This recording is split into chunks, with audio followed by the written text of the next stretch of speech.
पूरी दुनिया में जब भी कोई विमान दुर्घटना होती है तो आपने अक्सर न्यूज़ चैनल में यह सुना होगा कि विमान दुर्घटना की सारी जानकारी उसका ब्लैक बॉक्स मिलने के बाद ही बताई जा सकती है। लेकिन क्या आपने कभी गौर से सोचा है कि असल में यह ब्लैक बॉक्स कैसा दिखता है और यह किसी जहाज के लिए इतना महत्वपूर्ण क्यों होता है? नमस्कार दोस्तों, स्वागत है आपका हमारे YouTube चैनल समथिंग इंटरेस्टिंग में।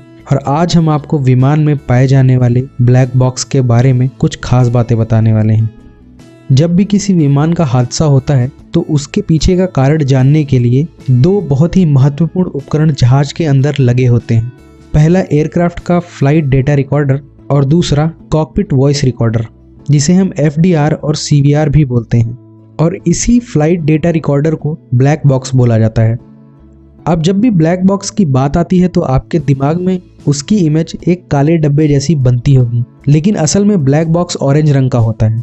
इसे ऑरेंज कलर का इसलिए बनाया जाता है ताकि इसे ज़्यादा दूरी से भी आसानी से देखा जा सके। कॉकपिट वॉइस रिकॉर्डर में कॉकपिट में की गई सारी बातें रिकॉर्ड की जाती हैं। कॉकपिट वह जगह होती है जहां से पायलट जहाज को उड़ाता है।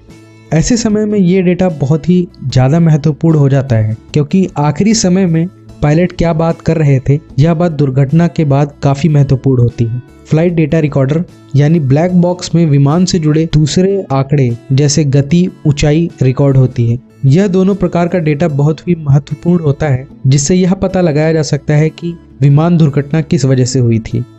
और जब एक बार इस प्रकार की किसी दुर्घटना के बारे में पता चल जाता है तो अगली बार ऐसी गलती होने की गुंजाइश काफ़ी हद तक कम हो जाती है। इसलिए ब्लैक बॉक्स विमान संचालन प्रणाली की सुरक्षा को बढ़ाने के लिए काफ़ी ज़्यादा अहमियत रखता है।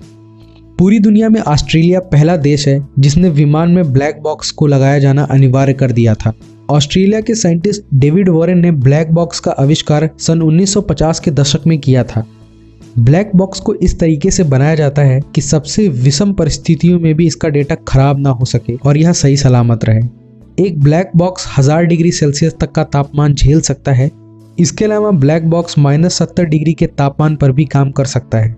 हजारों फीट की ऊंचाई से गिरने के बावजूद भी यह सही सलामत रहता है। ब्लैक बॉक्स को कुछ इसी तरीके से बनाया जाता है कि चाहे जैसी भी कंडीशन का सामना करना पड़े, लेकिन इसका डेटा खराब ना हो पाए। ब्लैक बॉक्स के डेटा को निकालने के लिए स्पेशल सॉफ्टवेयर की ज़रूरत होती है। दुर्घटना होने के बाद जब ब्लैक बॉक्स को बरामद किया जाता है तो इसके मौजूद डेटा को कलेक्ट किया जाता है। एक बार डेटा कलेक्ट हो जाने के बाद और सारे पहलुओं को देखने के बाद यह आसानी से बताया जा सकता है कि दुर्घटना होने की असली वजह क्या रही होगी। और एक बार जब दुर्घटना होने की असली वजह पता चल जाती है तो इसके हिसाब से आगे की कार्रवाई की जाती है। अगर इसमें कोई ऐसी गलती पाई जाती है जिसमें एयरलाइन दोषी है तो उसे जुर्माना भरना पड़ सकता है, या फिर कोई ऐसी वजह पता चलती है जिसमें किसी भी व्यक्ति की कोई गलती हो तो उसके ऊपर तुरंत कार्रवाई की जा सकती है। ब्लैक बॉक्स की वजह से ही आज हवाई जहाज का सफ़र इतना सुरक्षित हो पाया है। आशा करता हूँ आपको यह जानकारी पसंद आई होगी, और अगर आपको यह जानकारी पसंद आई हो तो हमारे चैनल को सब्सक्राइब करना ना भूलें और साथ ही साथ इस वीडियो को भी शेयर कर दें।